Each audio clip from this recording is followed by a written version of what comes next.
Olá pessoal, tudo bem? Sejam bem-vindos a mais um vídeo da Cadência de Editorações Musicais. Meu nome é Patrícia e hoje vamos falar sobre fontes em uma partitura. Vamos lá!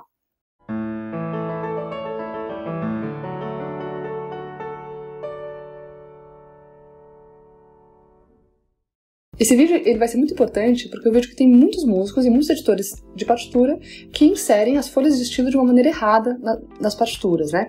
Então, gente, para que serve uma folha de estilo em uma partitura? Eu não tô nem falando de personalização de fontes, nem nada disso, tô falando de algumas coisas básicas, né? Que a partitura, ela tem, diferenças de fontes para diversas coisas que ajudam o músico na hora que ele tá lendo uma partitura. Você não pode simplesmente misturar as fontes, fazer tudo em itálico, ou tudo em negrito, ou não sei o que, e não pensar nisso, porque o músico ele tá acostumado a bater o olho em um tipo de fonte e entender. A hora que eu vejo essa fonte assim, quer dizer que eu tenho que tocar de tal jeito. Isso aqui quer dizer que é expressão, isso aqui é texto de técnica. E em uma partitura tem regras pra isso, né? Eu tô usando como base esse livro aqui, que é o Behind Bars, tá? Da Elaine Gould. Esse livro ele é maravilhoso, recomendo fortemente que vocês tenham ele, tá bom? Enfim, você pode comprar ele em PDF também.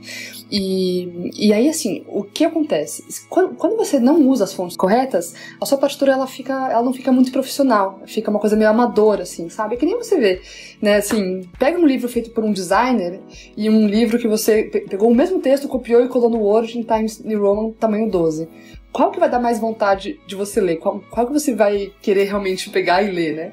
O livro que o designer fez, porque ele entende justamente várias regras, né, de tipografia, etc, e coisas de design, de espaçamento, etc, que vão fazer que você tenha vontade de ler o livro, né?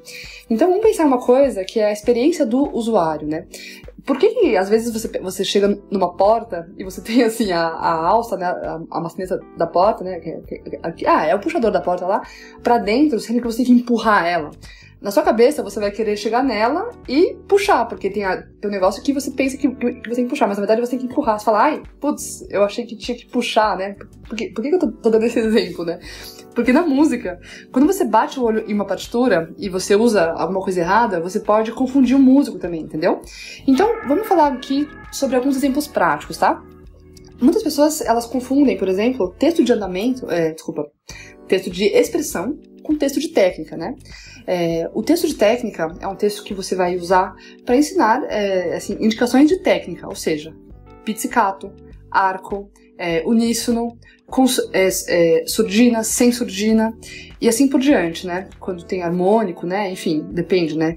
Mas assim, textos de técnica que vai falar pra você tocar de tal jeito, quando você tem, sei lá, sul ponticello, sul tasto, essas coisas todas você coloca, elas não estão em negrito e nem em itálico, tá bom? É a fonte regular, né? Eu não sei como falar isso em português, eu sempre falei regular, né? Se eu estiver falando besteira, vocês comentem aí, tá bom?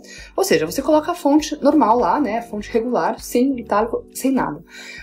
Então a pessoa, ela bate o olho, ela já sabe que aquilo é um texto de técnica, ela já sabe que aquilo, sabe, ela não vai achar que aquilo é um texto de expressão, porque ela sabe que aquele tipo de fonte é uma fonte que é para texto de técnica, tá bom?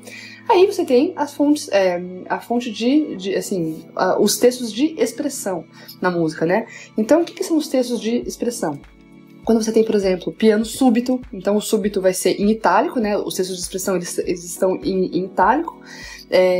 Aí quando você tem, por exemplo, molto expressivo, você vai colocar ele em itálico também. Então a pessoa ela bate o olho e ela já sabe que aquilo é uma expressão, tá?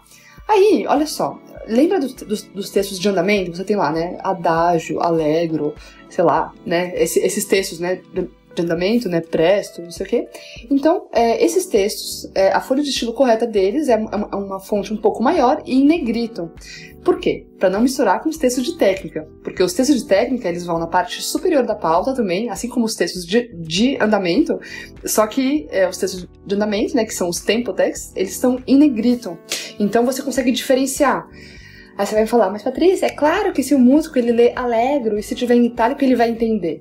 Sim, ele vai entender, porque ele leu allegro, ele vai ver que é um texto de andamento, mas é uma coisa que deixa a sua partitura amadora. Se você não usa os textos, as folhas de estilo corretas, você confunde o músico, né? Você tá tocando, o cara tá acostumado sempre a ler texto de andamento com a fonte em negrito. Você muda essa fonte e ele vai ficar, ai, nossa, assim, é verdade, é um texto de andamento isso aqui, né?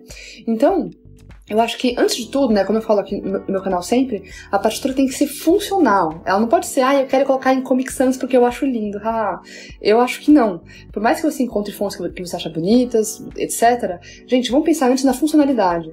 Se você coloca uma fonte que dificulta a leitura, isso vai prejudicar a performance do músico. Então as fontes são muito importantes, tá bom? Eu acho que isso é extremamente importante. Uma fonte de letra, por exemplo, em uma partitura, ela tem que ser extremamente, assim, perfeita, pro cara bater o olho e não ter dúvida se aquilo é um C ou se é um O, sabe? Porque as pessoas elas querem fazer, eu quero colocar uma fonte que eu acho bonita. Antes de pensar na fonte que você acha bonita, veja a funcionalidade daquela fonte, né? Assim como as fontes de dinâmica, por exemplo, é um outro exemplo, né, que eu vou dar. As fontes de dinâmica, gente, eu já vi muita gente escrever só a letra, né, correspondente à dinâmica e colocar ela em itálico. Mas, por exemplo, um P em itálico pra identificar piano. Ou MF, coloca só o M e o F, né, pra identificar mezzoforte. Mas, mano, tipo, a fonte dinâmica, ela tem que ser aquela fonte gordinha, que é uma fonte em negrito e um pouco em itálico, assim, uma fonte estilizada que existe só pra isso, né? Então você vai encontrar essas fontes no Sibelius, no Finale, no MusiCore, esses softwares todos de edição de partituras, né? Porque o músico, ele vai bater o olho, nossa, é piano, porque a vida inteira dele, ele estudou batendo o olho naquele símbolo, que é o P, esse Pzinho estilizado, né? Claro que você pode mudar a fonte dele, né? Tem várias fontes de partitura que te permitem fazer isso, mas que mantém aquele mesmo aquele estilinho lá que você vai bater o olho, você vai ver que aquilo é um P de piano, não é um P aleatório que você jogou na partitura, que a pessoa fala, o que é essa mosca esmagada aqui? É um P, ela quis dizer piano. Não, se você usar a fonte correta, o músico não vai ter dúvidas, a sua partitura vai ficar mais profissional, e assim você vai conseguir fazer um trabalho melhor, entendeu? Sendo editor de partituras. Então, recomendo que vocês peguem as partituras de vocês, caso vocês não conheçam essas regras todas, né? Verifiquem esse capítulo, né? Tá na página 492 da Elaine Gould. Ela mostra tudo aqui, mostra como que você usa essas fontes e tal. E uma vez que você conhece as regras todas, aí sim você pode usar a fonte que você quiser. Claro que você vai usar fontes funcionais, né? Não vai inventar de usar fontes que são difíceis de ler, etc, né? Porque a partitura tem que ser, antes de tudo, funcional, tá bom?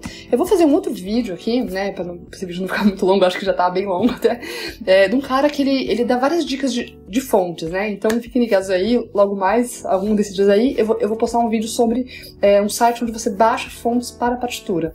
Tanto para texto, quanto para a partitura em si, tá bom? Então, gente, essas foram as minhas dicas, tá? Espero que tenha ajudado vocês aí, tá? E a gente se vê no próximo vídeo, gente. Um abraço e até mais. Tchau, tchau. E aí, curtiu esse vídeo? Então não se esqueça de deixar o seu like, se inscrever no canal e clicar no sininho para receber as atualizações. Eu também tô lá no Insta e no Face, onde tem esses 4 grupos que podem te interessar. Meu nome é Patrícia De Carli e esse foi mais um vídeo oferecido pela Cadenza Editorações Musicais.